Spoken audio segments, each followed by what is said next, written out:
Well, welcome everybody to Agent Wealth Network. And this is Dr. Hank. And you know what we do here. We help you to grow your business and to grow your wealth at Agent Wealth Network, and for real estate agents and for brokers. And every week we have a special guest that can really teach us how to build a team. And today you're going to see one of the most dynamic teams in America that we're meeting with Kyle Whissel. And he has the Whissel Way group and on Facebook, and we'll get into that. But I like kind of that whistle as you play. I don't like using the word work. And so we have Kyle Whissel. Welcome to the show. We thank you so much for being on. And how are you this wonderful day? I'm good. I'm excited to be on the show. We're out here in sunny San Diego, so definitely can't complain. Just recovering from a fun little music festival they had here called Kaboo over the weekend. And so 3 days of fun with the friends and family, and yeah, it was a good time. That's great. I'm glad you're able to squeeze that time in with your 2-year-old son too, right? Yeah, yeah. Or your 2-year-old, is it a boy? Daughter. A daughter, okay, yeah, Yeah, to your 2-year-old daughter. That's great. I do only boys, and so I just saw, yeah. my grandson this weekend out in Florida, and so you're really amazing that you're one of the top, like in the top five, whatever, brokers in California, and California's like own country, right? Right. With all the volume and everything they do, and in San Diego County, and again, one of the top ones in the county, and then there, and voted number one real estate in the Wall Street Journal real estate team, and you got so many things, number one video guy, and so we're really going to learn a lot from you. And I think I'd like to start with, can you share with us, Kyle, that how did you start? We all get our license, and some people, don't make leave the industry. Some people, make 30 grand, whatever. Some people make 100 grand or more. And then some people build mega teams. And so could you share with us kind of that path on how did you whistle on your way to such great success in real estate? Besides Yeah, being an so awesome guy with a great smile. yeah, growing up my whole life, my dad was a realtor, more on Oh, the commercial side of things. yeah. And in all honesty, I hated real estate growing up because my dad was the typical realtor that worked, 24/7, and sometimes real estate took priority over me. So Yeah. I was never a huge real estate fan growing up. I never wanted to do real estate, often frowned upon real estate because I just associated it with the reason my dad wasn't at the basketball game or the volleyball game or whatever. Yeah. But then when I was in college, I was going to UCSD here in San Diego, Yeah. and my dad kept pushing. He's like, "You need to buy something. You need to buy something. You need to buy something." I was like, "Dad, I'm scooping popcorn at a movie theater. Like, I can't buy anything." But this was the early 2000s, and they put a mirror under my nose. I fogged it. They gave me a loan for $500,000 while I was scooping popcorn at a movie theater. It was crazy. That's And great. flipped that property a few months later, made $17,000. And I Wow. was thinking about the nickel raise that I had just gotten at the movie theater versus a $17,000 check that I had just gotten. And the decision Yeah. became pretty easy that I needed Yeah. to look into real estate because that kind of money when you're in college is massive. Wow, that's So, great. yeah, so then I was like, all right, Dad, I know I hate real estate, but let's talk about this thing. And so Yeah. I worked with him the first few years in the industry. Yeah. Again, he was on the commercial side, so we did a lot of mostly apartment buildings was kind of his forte. We also did some shopping centers, stuff like that. Wow. Then we started to carve a niche for ourselves, selling apartment buildings to the people that would then convert them to condos. Oh, So you buy an apartment building, gut it, make it really nice, and then sell them off individually and make a fortune. And wow. everybody was making a fortune with that in San Diego, and the price of Yeah. apartments went through the roof. And the city Wow. came in and said, no more conversions. We're running out of apartments for rent. Everything is turning into condos because Wow. people would start with like an 8 unit building and then they'd make a ton of money. And then they do like a 20 unit building. And before you know it, there were 500 unit complexes that were Wow. getting converted from apartments to condos. So it Oh, really spiraled, and the city just was like, we're done. We're not doing this anymore. And wow. so my investors were all looking at me like, well, I can't buy apartments if I can't convert them because the rent versus, cap rates or rent versus price doesn't make any sense. So then my investors started sending me stuff like, well, what about this REO? What about this short sale?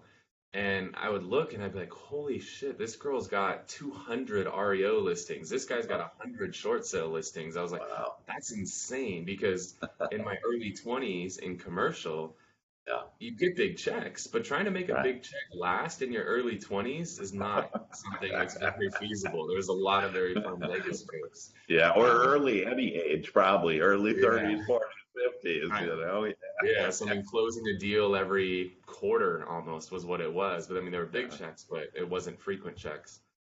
So seeing the opportunity on the residential side to get to the point of, closing houses on a more regular basis, that was really attractive to me. And I saw that there was really no opportunity in the commercial market, at least for the foreseeable future. So I branched out from my dad at that point, started my own brokerage, and that was in around 2008. So I Okay. started doing my own thing in 2008. Started out really heavy on the short sales, then started landing some of the bigger REO accounts. At one point, we had Fannie Mae, we had HUD, Bank of America, Chase. I mean, we had a lot of the big accounts and did a really good job with that. Got to the point though where I had so many listings and they were generating tons of buyers, but I just didn't really know what to do with all those buyers. And I mean, God, if I knew now if I knew then what I know now, I would have been in a much better spot. But Yeah. I started out alone, right? Like I didn't really join a team or anything. And best advice, if you're new getting in this industry, you need to start on a team. I would be light years ahead of where I am right now if I started on a team, so, because I didn't know what to do. I went through a lot of growing pains. And so Yeah. these leads would come in, and once a week, I would then send a batch of leads to my buddy who owned a brokerage. I was like, here, you have a bunch of agents, you follow up with these. Well, he'd get a batch once a week. Magically, none of them would ever convert. I was like, okay, that's not working. So then I was like, all right, I have a couple buddies who are agents. And so I threw them under my brokerage and I would send them the leads and like, here, you guys follow up with them. And there was no systems, nothing in place. And magically, they didn't convert anything. And then finally, I was like, all right, I got to really like dive in headfirst on this. I got to do this right. And so I was sitting around on a Black Friday and my office at the time was a 100 square foot executive suite. And I was sitting around on Black Friday. I was like, you know what? I just need to go in. Like, I got to dive in head first. Let's just go for it. So I bought 10 computers. Now, keep in mind, it was me, an assistant, and two agents. And I said, screw it. I bought 10 computers. And then I was like, all right, well, now I got 10 computers. Now I need an office to put these things in. Oh So then I found an office. And I was like, all right, cool. Now I got 10 computers. I got an office. Now I need agents. And my. the first year, I hired any and everybody. I hired people that were 18 to 118 years old. Like we covered the entire spectrum. And I lost my ass off that first year. I probably lost, north of six figures that first year. Meanwhile, still selling tons and tons of homes. Yeah. I think we sold 82 homes that year, and I lost money, which is kind of Wow. crazy. Yeah. So after that first year, then I started to understand culture a little bit better and the importance of it and hiring people that fit within your culture. And our culture, the two biggest attributes are hungry and humble, but also tech savvy because we're very, very tech enabled. And the problem was I had these 118-year-old agents that didn't even know how to log into their Gmail account. And we Right. were spending more time teaching people how to log into Gmail, and we couldn't spend any time teaching them how to actually sell homes. And so we Yeah. identified our culture. And not that 118-year-old agent can't be successful, Right. it's just not a cultural fit for us. There's Yeah. a guy in my neighborhood who still door knocks. He's probably 80 years old, and he door Yeah. knocks every day and crushes. Yeah. Right. Him and I go Right. toe to toe all the time. So it's not that Yeah. that guy can't be or gal can't be successful, it just Right. wasn't a fit for our culture. Yeah, and if I So could just intervene there, that that's what it is most agents, the average age is 55 years old, and most of them don't have a retirement plan. right. And so because of that, they are knocking on doors at 80 years old. So I want all us listeners, to think about that. Do you still want to be knocking on doors at 80? Maybe you want to be traveling or do whatever, be with the grandchildren, or whatever, but there's something else. And we'll get into that because I know the Whissel Realty, your team, first of all, would be a great team to get on if you meet that culture. And like you're saying, Yeah. hungry, humble, and tech savvy. And then you have a great platform that you're working off with eXp Realty, which both of us are with eXp Realty, and we know on how that can build that wealth and be able to have that passive income. So I'm with you, but I just had to talk Yeah. about that 80-year-old knocking on the door Yeah. first. It's a real thing, man. I do not want to be that guy or girl. I'm sorry. Right.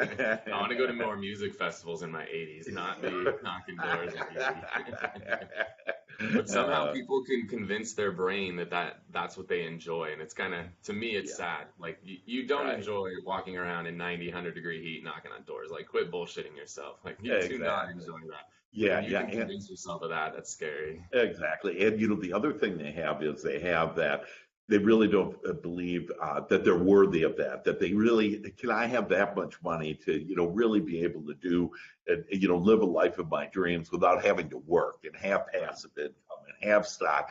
And they just, don't feel they're credible.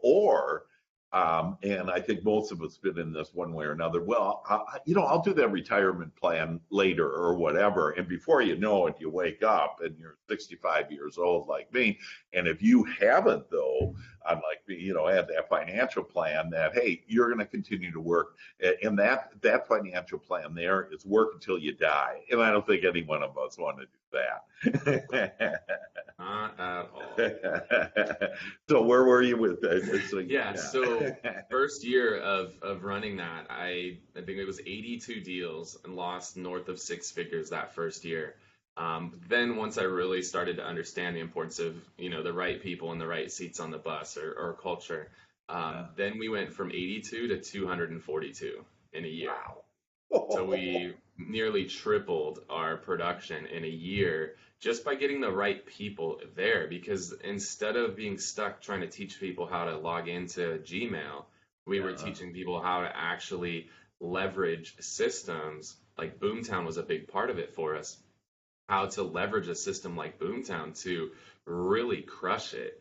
And Yeah. that would probably be the second thing. I know first I said you should start out on a team. Second, you got to have a good CRM. Uh, Boomtown's great, KV Core, Commissions Inc., Firepoint. I mean, there's tons of amazing systems out there. Everybody always wants to know which one is best.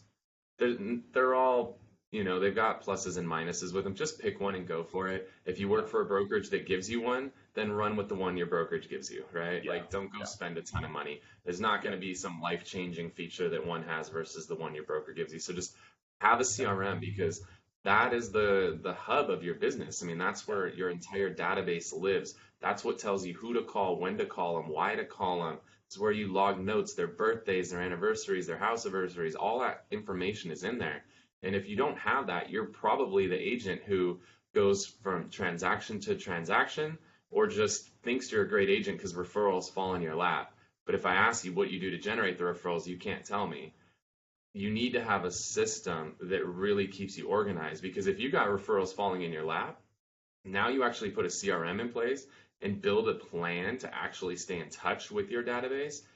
They won't just fall in your lap, they'll pour all over you because if you're just getting them in your lap without doing anything, once you really get systematic about it, it's amazing what happens. That's a You've got to great have a one. huge Great, CRM. great counsel. Great counsel. And with the XP, there's a KV Core, which is that upgraded product, and it's considered the number one leads program, and it has this amazing. It's artificial intelligence where it actually, in a couple of podcasts ago, where a lady was driving down to Orlando, and it took like a 2 hour drive, 5 kids in the car, and she said, "Well, I'll get this KV Core set up." So she sets it up, and when she gets to Orlando and Disney World, she already has leads, and the system has already been Hmm. communicating, with her leads, and they're saying like, "Oh, thanks for getting back to us so quickly," and everything. And Yeah, there it's she's with amazing. 5 kids.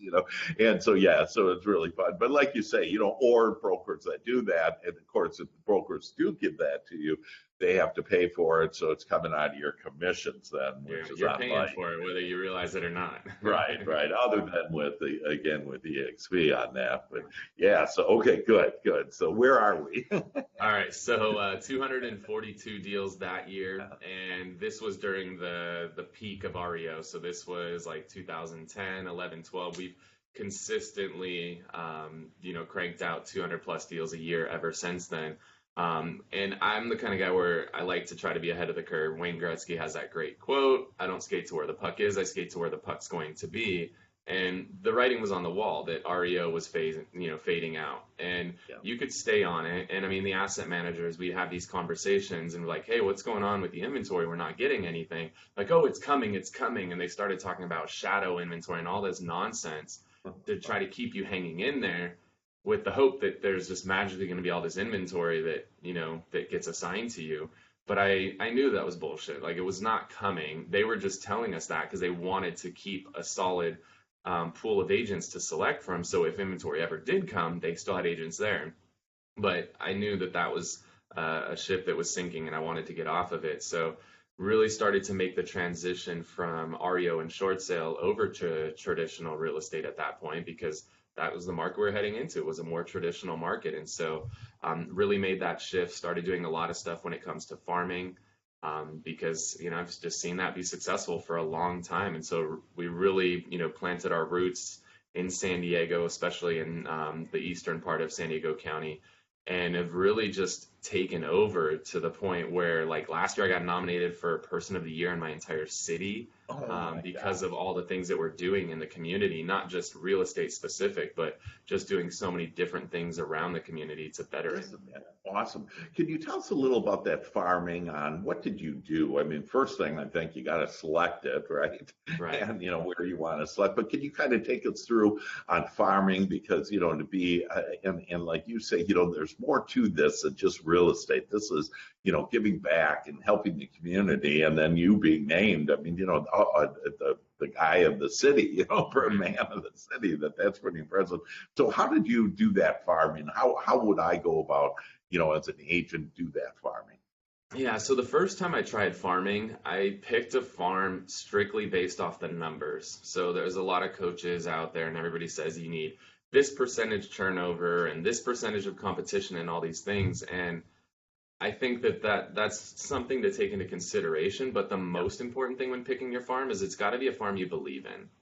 The problem was the farm that I picked initially, I actually despised. I thought they were the stupidest places. Like, they were in this industrial area and they were like four freaking stories, right? And there was nothing around it within walking distance except office buildings and Yeah. industrial buildings. And I was just like, why would anybody want to live here? It Well, was the master on the coincidentally, fourth I floor. never helped anybody move there Really? because I hated it. I didn't like it. So Yeah. you've got to believe in your product, and I think that's for any sales product, right? Like, if you don't believe in your product, then you shouldn't be selling it. So Right. I learned that, and that was an expensive lesson, but that's part of this journey is you learn lessons, right? And you try something, it doesn't work, and pivot and try something else. So um, I then picked a farm that I believed in so much that I moved into it. And I know people who crush it with farming that don't live in their farm. I personally choose to live in my farm. That's great. Now the people that live within my farm are some of my best friends. We Sure. hang out with them on a regular basis. Yeah. But we've done, the traditional stuff, which is mail like crazy. Mhm. But the thing that's really helped us is leveraging video. Ah, So there's the traditional farming, which is send mailers, knock the farm, do open houses and all that, which is great. yeah. But that's what everybody does. And again, my main competitor is 80 years old and knocks the door still. So that's Mhm. what everybody else does. So if everybody's zigging, we're zagging. And so we weren't really heavy on video. Wow. And Gary Vaynerchuk, big mentor of mine, I got to have dinner with him last year or earlier this year, which was amazing, super cool. Awesome. And, he talks about the digital mayor strategy. And we took that and really ran with that strategy. And what we did is our first series was called Santee Saturdays. Santee is one of the city that I live in San Diego County. And we interviewed virtually every business owner in the city. So we did anything from the yoga studio to the nail salon to the chiropractor to the coffee shop to the personal trainer, all of that. Wow. Yeah. And just did little 3 to 5 minute videos and just interviewed them and found out, who are you? What do you guys do? Why should somebody come here? All of that. And did these spotlight videos. And we were consistently getting 5 to 30,000 views Oh on my those gosh. videos. And we And released them every week. oh my gosh. And it just so our audience understands that you're actually considered like Mr. Video too, right? Yeah. Besides Mr. City, that didn't you win some award like the #1 video guy or something Yeah, like Bomb that? Bomb named us the #1 Wow. video influencer in North America, which is pretty Oh, rad. So we feel that these wow. video series are a big part of that recognition. So it was cool. Wow. So Yeah. yeah, we did 100 episodes of the show. We literally Woo. interviewed anybody and everybody across the entire city, and it did two, maybe three primary things. One, I got relationships with every single business owner in the city. Wow. Right, that's amazing. How else are you going to get to meet all these people? You can go to Yeah. Chamber of Commerce and meet some of them or whatever the other clubs out there.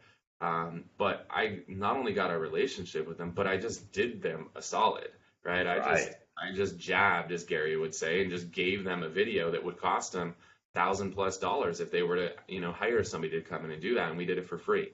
So I built Yeah. relationships with everybody, and Yes. we did a senior community, and I landed the biggest residential listing of my career, $4 million, Oh from my the guy that gosh. owned the senior community that we featured on the show. So like people are Oh, like, oh, do you actually get results from it? Yeah. I just actually have a meeting as soon as we're done shooting this with the guy that runs the yoga studio, just listed his $800,000 house with us. oh So my gosh. the Wow. relationships, it's not only the business owner themselves, but it's the Yeah. people they know that they're. Sure. So that's part of it. Second Yeah. part of it is that we're giving our community content they actually care about. Because every Mhm. other realtor, they get on camera and they do a Facebook Live and walk through a house and like, we're standing in front of a 3 bedroom, 2 bathroom, 1,500 square. Like people are like, shut the F up. That's what every other realtor is doing, or it's buy with me, sell with me, open house, new listing, sold listing. Like that's what every other realtor is doing. So when they're all Yeah. doing that, we're over here telling them about the hot new, coffee shop that just opened up and how they can Yeah. go listen to live music there. Oh So gosh. that is huge. And we Yeah. did 100 episodes of the initial show. Again, it was called Santee Saturdays. Santee, Uh-huh. there's 55,000 people in the city. We ran out of places. We did 100 businesses, so we did it for 2 straight years. And then it was time to pivot and figure out where we were going to go with it. Yeah. So we analyzed all the videos that we had done, and the ones about food always did the best. Consistently Wow. were some of the best videos that we did. Because if you go through your Instagram feed right now, it's either food, fashion, or fitness. Like those are the Mhm. three things that you're going to see consistently when you scroll through your feed. And Mhm. so we opted to go the food route. And so our Mhm. second series that we followed up with is called East County Eats. And so Uh-huh. East County is the entire eastern part of San Diego County. Mhm. And then Eats obviously is focused specifically on food. And this Sure. series has really taken off. Our videos now consistently 30,000 is an average week, where that was our best week with our old series. We've Wow. got a lot of videos that have crested 100,000, and we had one video go super viral that crested 3 million views. Oh So my gosh. it's been amazing to see the results of that. That's great. How many agents do you have that are working all this business? I've got about 25 agents right now. That's We've got a great. big team. Yeah, we are an Yeah. overgrown team.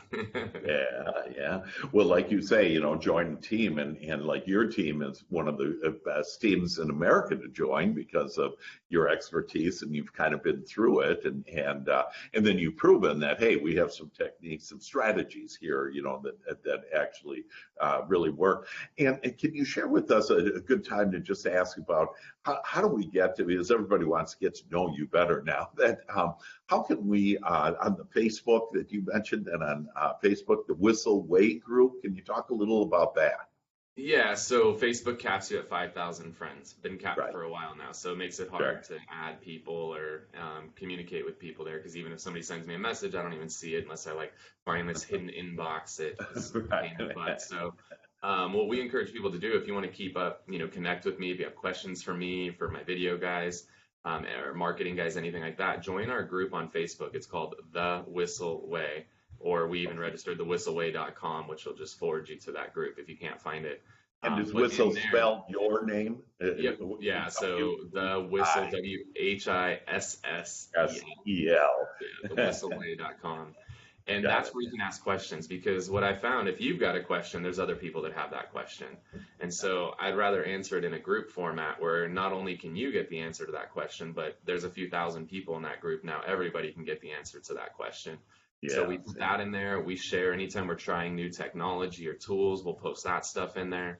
And we'll Wow. even share little snippets from our office meetings. So we video Oh, every office meeting that we do, and we don't give you the wow. entire hour-long meeting, but we'll give Right. little snippets of the meeting, stuff that we feel could, help benefit and grow your business. So we're all about Yeah. that jab. That's a big thing for us. Gary Vaynerchuk talks about jab, jab, jab, right hook, give, give, Okay. give before you ask for anything. So we're all about Okay. whether it be within the community we live in or the real estate community that we play in, we Yeah. want to always be jabbing. That's cool. Jabbing, JAB, Yep. is that how jabbing? Okay, so we're Yeah. jabbing and we're jabbing love touches to everybody. Yeah. So I love that. Yeah, and connecting relationships. Anything else on videos? It just sounds fantastic on how you Yeah. did do that. The Yeah. biggest thing on video is everybody asks us, what camera do you use? What lens? What editing software? Like, stop. Like, quit asking that. It doesn't matter. Okay? Yeah. Like, you could use an iPhone 1 and shoot video and be perfectly okay. It's Yeah. not about the quality of the video, or we talk about the four C's of video, and they're in order of importance. Content is the most important thing. Consistency is also important. Then the channels where you distribute your videos, and then the composition is the Wow. least important. Because the thing is, if you're not putting out good content, nobody's going to watch it. You could, go buy a $50,000 red camera and, hire a guy from Hollywood to shoot the video. But if you suck and the videos, the content sucks, nobody's going to watch it. On the Yeah. flip Yeah. side, you could take an iPhone 1 and shoot a video of yourself. If it's good content, people are going to watch it. Yeah. It Yeah. could be sideways. You could have filmed it sideways and uploaded it wrong to YouTube. And And people you will don't sit have. there with their head turned sideways and watch it if it's good content. So you got to focus on the content first. Yeah. Then, as you get good content that's getting traction, then you can look at stepping up your quality or your composition Yeah. later on down the road. But Yeah. don't get obsessed over the camera, the lens, the microphone, the editing software. Like Yeah. this little iPhone right here, this is the only piece of camera equipment that I need. It's Yeah. also the only piece of editing equipment that I need. Because you don't Oh, need to do anything with it. Just shoot a right. video on your cell phone, you're good to Yeah. go. Yeah. And Really you don't focus have on to be beautiful, right? You don't have to be don't good looking. accept And it. Like I've yeah. got this gigantic forehead, right? Like this light beams off my forehead. It's like a satellite dish. But that's me, right? Yeah. Like I see Yeah. people, they're so scared to shoot video because of their imperfections. Yeah. Or they'll Yeah. shoot it and they're like, I don't look good in that video. Like, shut up. What we see in the video is what you look like. You Right. could shoot that shit 10 times over.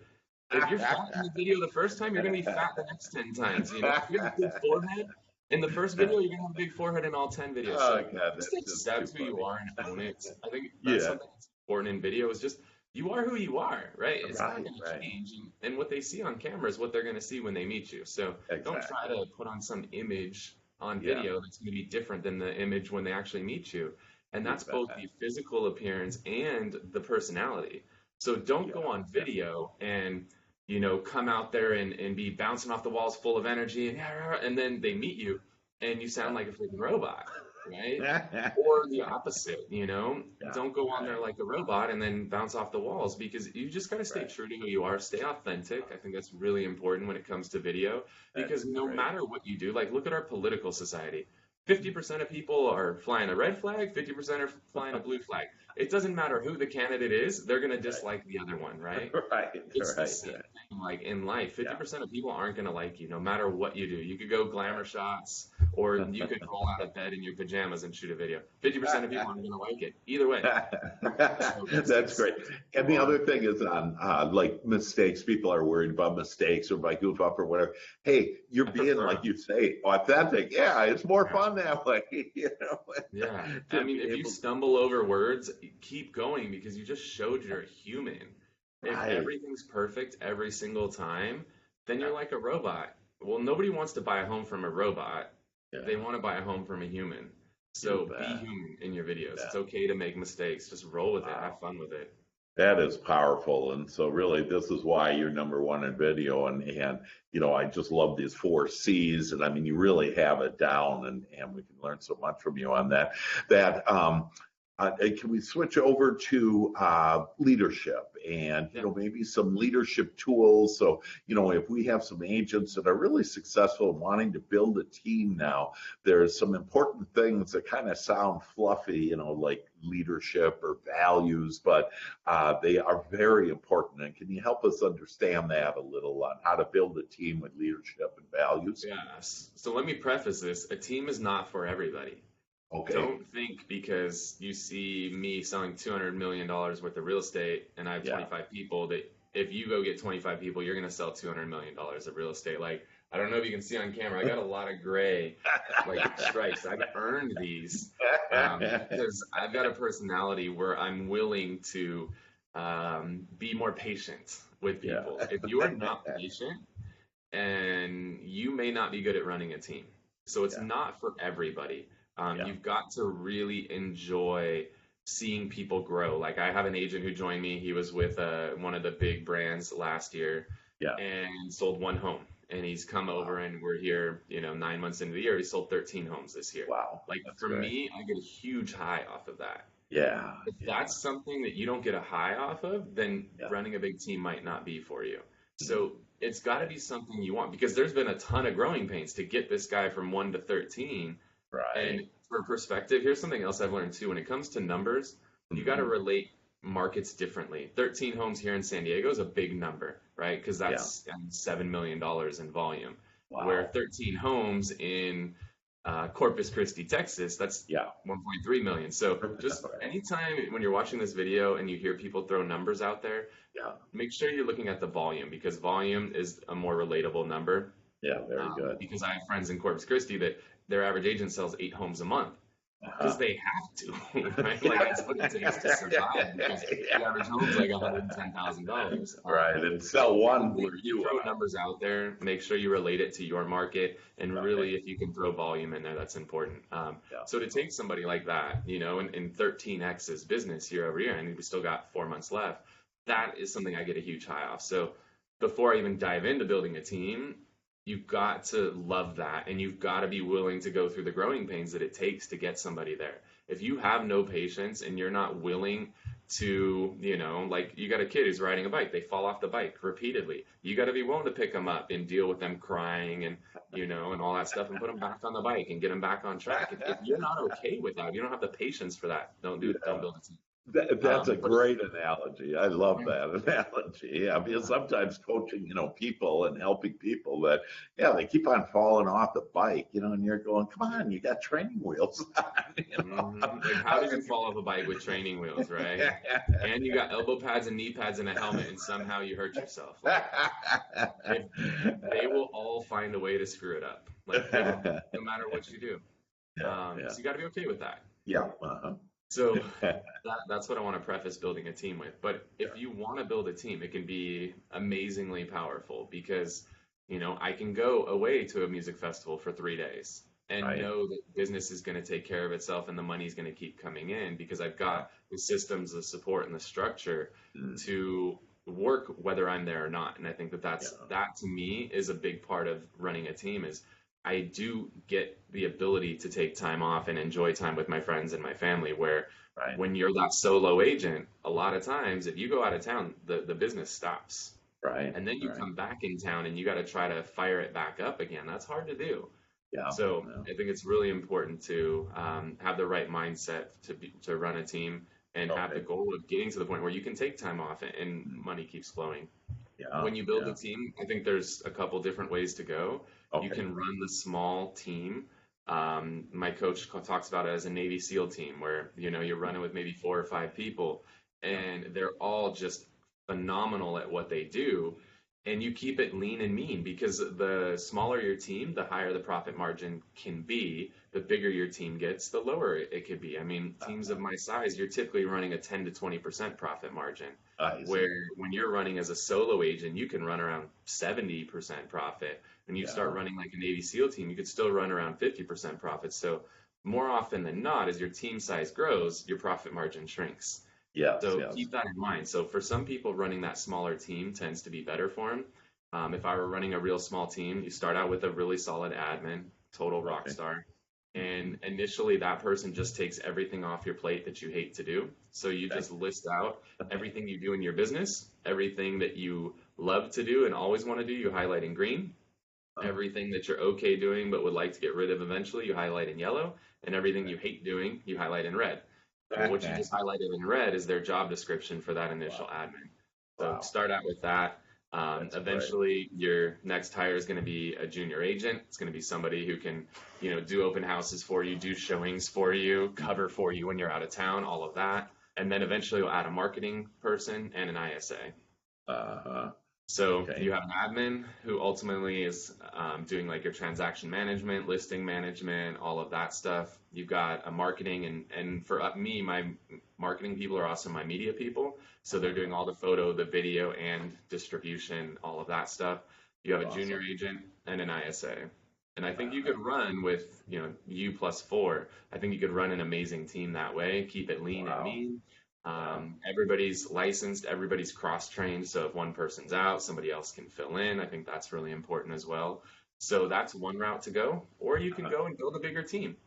When you build that bigger team, you need to start having more management. So I'm at a point now where I have 2 transaction managers, I have 2 media managers, I have a listing manager, a finance manager, an operations manager, and a sales manager. Wow. So I've got a massive staff. I have a $500,000 a year payroll to manage all of this. So to have 25 people, you need a strong management structure. And so that's got to be something you're, willing to take on. Yeah. But that structure, I still like to produce. Some people, as they build a team, want to get out of production. I still get a huge high off producing. So I still personally do a deal a week. I feel like that's good for me as a leader, so people could see that I am not just telling them what to do, I'm actually going out there and doing it. Yeah. And again, I get a high off of it. It's still fun to me, especially when I can take a listing from somebody else, which you're going to see a lot more of that happening here as this market shift continues. So I still get a huge high off of that. That's great. That's great. Just love it. Just love it. Anything about, so this was really helpful to how to build a team. And then anything about the values, you already mentioned, some of those like on, hungry, humble, tech savvy. Is there anything else, or do you want to? You've got to really take some time and do some self-reflection of who you are, of who you want to be, what do people see you as? Because sometimes what you think you are and what people see you are 2 different things. So surveying clients, surveying friends, surveying family, surveying the public, finding out what their vision of you is, I think is really important, because you should have an identity that you want to achieve, and building to that identity, I think, is really important. I mean, some teams want to be the luxury brand, and they super focused on that, and everything they do is built around being that luxury brand. And here in San Diego, it's a huge military town, so you've got people that want to build around being military focused. So you got to know what kind of brand you want to be, and both inside how you want it to look, as well as outside how it looks to other people. And so you got to identify that. Spend a few days doing a retreat, with your team, and really identify, who are we, right? Who do people think we are, and who do we want to be? And taking the time to build some core values and mission statements and vision statements and all of that. A big thing we do every year at our retreat, all of our agents present a dream board.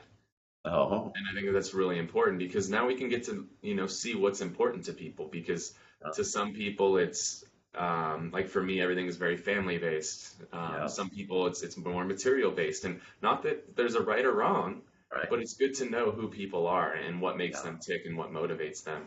I think as a leader, that's something everybody should do, is do a dream board presentation and have everybody get up and present what's important to them in life. It's really eye-opening, but it can help you as a leader to, when they do fall off the bike and you pick them back up, point them in the direction of that dream board, because you know what's on there, and that's really helpful as a leader. That's a great analogy, and I'd like to every a week to be able to identify an inspired step, and I think we really have one here, is on this dream board that everybody could do right now. And so I'd like everybody to listen up here and take notes on, so how would I make a dream board? Like, how big is it? I have, like, for example, I have one here.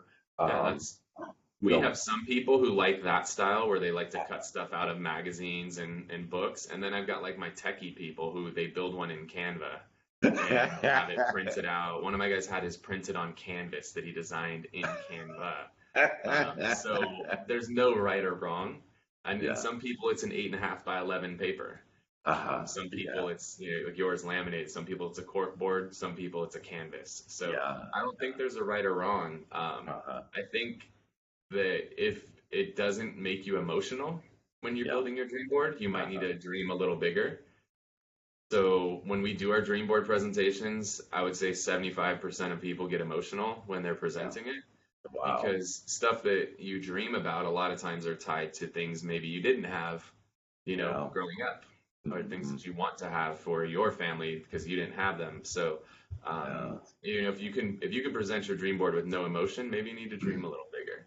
That's what I would Yeah, encourage you to do. yeah. And so just on this emotions, just a minute on this, that really what our emotions are, it's our guidance system from God, the universe, whatever word you want to use. But when I feel bad, that means I'm not thinking about this as God is, the universe, my higher self, my soul is. And when I'm feeling good, it is. And so we have this guidance system. So we always have this guidance system. It's kind of like before we came down here, God said, and we said, so God, how are we going to communicate with you? English, Spanish. And God goes, no way, we're not using those languages. They're ineffective. We'll do it, and I'll be communicating with you every moment of every day and through your emotions. And so this idea about the dreams being emotional like this is what you're literally tapping into your higher self and your soul into God, and that your path is that emotional path where you just love it. And so for all of us to think about what we love and not think about how to get there, because the Father will do the work, if you will. We just need to understand what do we want, and then we'll be led one step and one inspired action after the next. So I just love that on having a dream board for everybody, and it's really a great way to know them too, right? Yeah, And totally. that's what Yeah, and then we guides them. record them on video and then we'll resend them to the agents usually every quarter just to keep them focused on those streams throughout the year. Uh, that's very powerful. Well, listen, we're out of time, but do you have any last words, Kyle?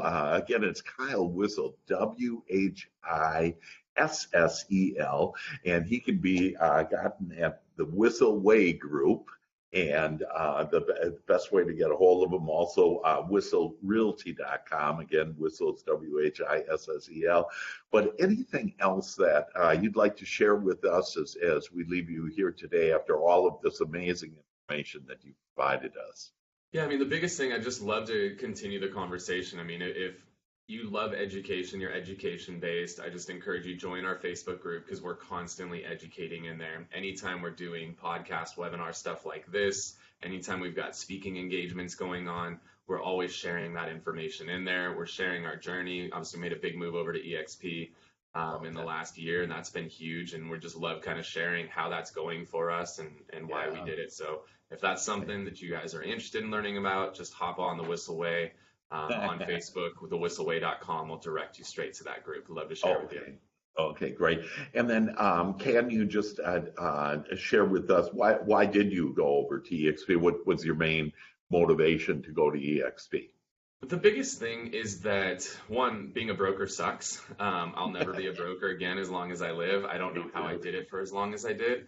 If you're a broker, quit telling yourself that it's not a big deal. I don't have to deal with a lot of stuff. You do. It sucks. And if you haven't already, you will eventually. Being a broker sucks. I looked at, I had a bunch of companies approach me about buying my brokerage. And when I got to the point of really figuring out how much it's worth, your brokerage isn't worth nearly what you think it's worth. Right. And even when they make you an offer, if you get paid half of what they offer you, you're lucky. So Okay. kind of went down that route and realized that there's no pot of gold at the end of the rainbow when Yeah. you run an independent brokerage. And so I started looking around at all the other brokerages around, and 99% of them, there's no alignment with what you're paying versus what you're getting. You're paying all this money in, and they tell you it's for a brand name. The hell? I'm paying for a brand name? That's so stupid. You are your brand. Right. So to pay that when that's your value proposition is brand name, and if you're paying 100 plus $1,000 a year for a brand name, I'm sorry.